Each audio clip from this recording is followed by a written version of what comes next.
Thank you for tuning in to WedPro Business Solutions. I'm your host, Kristina Stubblefield. Goals. I feel like they are really important for all business owners. I don't think people take the time to really set goals. And what I mean by that is the whole process of what do I want to achieve this year, this quarter, this month, however you break it down. And I think now is a really good time to discuss this. And so many times I meet with people and I say, "What are your goals? What do you want to accomplish?" And they look at me perplexed as if they're saying, like, "You think I've had a minute to even think about what I want in my business?" That's a problem. We used to never set goals for ourselves. We just did what we did, offered the services we did, and that was that. But what are we working towards? We all love to help people. Those that are in the wedding industry, like I've said many a times before, it's different than any other industry. And absolutely, the services you offer provide a solution to someone out there, to many people out there. But when we really just take a minute and think, what do you want to accomplish next year in your business? Now, when we talk about goals, I do feel like it's something that should really be written down on paper. And for anyone that's listening that knows me, they might chuckle just a little bit because when I work with people in regards to business solutions from a standpoint of growth, refining their business. Maybe they want to work less, but still make the same amount of money, whatever it is. We whiteboard a lot of things. And over the years, I've gotten to do a lot of goal setting with people and just really talking through that. And it has surprised me. And I say this and I pause for a moment. On one hand, it has surprised me about the number of people that don't think goals are important.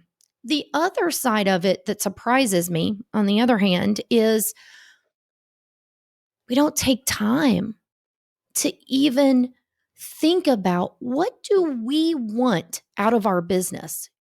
You work your butts off. What is it that you want to achieve? It doesn't have to be some astronomical number, whether it be a dollar amount or number of events. But when you write them down and you have them in your office, or I've even known people to have them actually taped to their monitors or clipped up on a board next to them where they see it every day. Here's my thoughts on goals. Goals can really help provide a direction. I do think that it can help hold you more accountable, to be more focused. And also, I believe that it really can be a motivator for people in business. And for some out there, you may think, well, every year's my goals, my a number of events or the money I bring in or set out to make revenue wise needs to go up. And here's what I'm going to say to that. I'm working with quite a few people that it has been a while since they've increased their prices. Everything else is increased. It costs them more to do business. Even the same services they've been doing in the past, it costs them quite a bit more to do that. And we're going to get into a couple different things about this.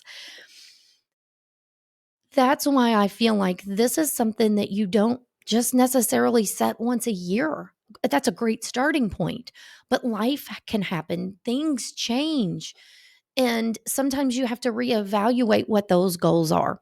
But what I want you all to really think about is you deserve to take the time, whether it's a little amount of time or a lot of time, to get out a piece of paper and really think to yourself, why do I do this? From a standpoint of what do I want to achieve? Is that a certain number of events? Is that a certain dollar amount? And I've done some posts recently at the time of this recording about this. And I've had people reach out to me to say, never thought of it this way. And here's what it comes down to. If you want to make a certain dollar amount, and this is, I'm going to talk about revenue. If you want to, maybe it's $50,000, $100,000, $500,000, whatever that number is, okay, that's what you want to bring in for your business. Then what do you charge per event? Okay.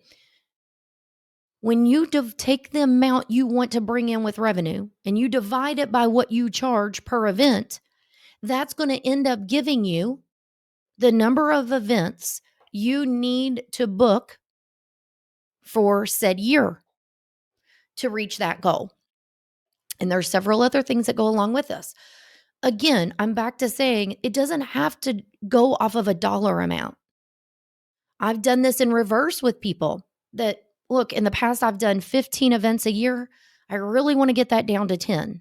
So when you set these goals ahead of time, you allow yourself the time to plan, to be strategic, to come up with actionable steps to help you reach those goals. And I pause here, because we've not always been the best. I've not always been the best at this. Life happens. Things happen. You get different projects going on, and you're just getting through every day what you need to get through. We are all there. We've been there. Some of us are there more than we'd like to be. But I've also found that by setting goals, you can really identify ways to help you get there. And what I mean by that is when you start putting it down on paper, that makes, did I really just write that down? I want to do 25 events next year. Now, I've only normally done 15, but I want to do 25. Because it can happen either way. So many times people get their mind wrapped around every year, I've got to do more. I've got to do more events, more money. And there comes a point in time, and with what we've been through the last couple of years, I think that point of time has come around for a lot of people that things shift in life. And we want more downtime. You may have been somebody that did events every weekend. And now maybe you want to have a weekend or two off a month. Setting the time aside to really think through what you want to achieve in your business. And I'm talking about numbers, number of events, revenue amounts. There could be other things that are on that piece of paper for goals for you to achieve, to strive towards. With that being said, I will tell you a lot of times people turn to the SMART method. If you're not familiar with that, I'm going to share with you just a little bit about it. So the SMART method, the S stands for specific, to be specific. The M stands for measurable. You want there to be ways to measure how you're getting there. Obtainable. Now, we can all sit there and say, I want to make $1 million. I want to have $1 million in revenue. I want to hit 6 figures, 7 figures. Whatever that number is. Is it obtainable? Now, you've probably heard me say things before about, that hairy, scary, like if nothing stood in your way. But when you're talking about setting business goals for yourself, you want to set goals that are obtainable. The R stands for realistic. Be realistic with your expectations. Don't set yourself up to fail before you're even out of the gate. And then T, time sensitive. Make sure it has a time on it. Is it a year, a quarter, a month? What is that? And I've already said this, but I'm going to say it again. Write it down. Have it somewhere, not in a closet, not somewhere in a filing cabinet that you're not going to see it. not on a digital file in your Google Drive or Google Keep or Dropbox, that you're going to pull that up next year and maybe think about it again. Write it down on a Post-it note, a piece of paper. You can get crafty if you want to come have a whole board about your goals. It can be as simple or as detailed as you want it to be. And this is something that I want to work on for myself because I'm just like you. Multiple things going on, things happening from day to day. You're putting some fires out, it seems like. Oh, and by the way, it's the holiday season, or it's coming up on the end of the year, the new year, whichever it is. We're all in that same boat. I understand it can get monotonous, just event after event after event, but you really owe it to yourself to take the time. You hear people say a lot of times, you don't want to just work in your business, you want to work on your business. Well, you want something to strive towards. You want something to motivate you, to help you stay focused. And that's what I feel like goals. Personally, that has helped me and my team in the past. And I believe it can help you as well. I hope that you're able to take some parts or all of this and be able to find some nuggets that you can utilize for your business. If you've not already joined my free Facebook group, I encourage you to do so. You can get additional tips, strategies, and information throughout the week from me, as well as connect with other wedding professionals. So until next time, take time out to set your goals and work on your business. Until next time, see ya.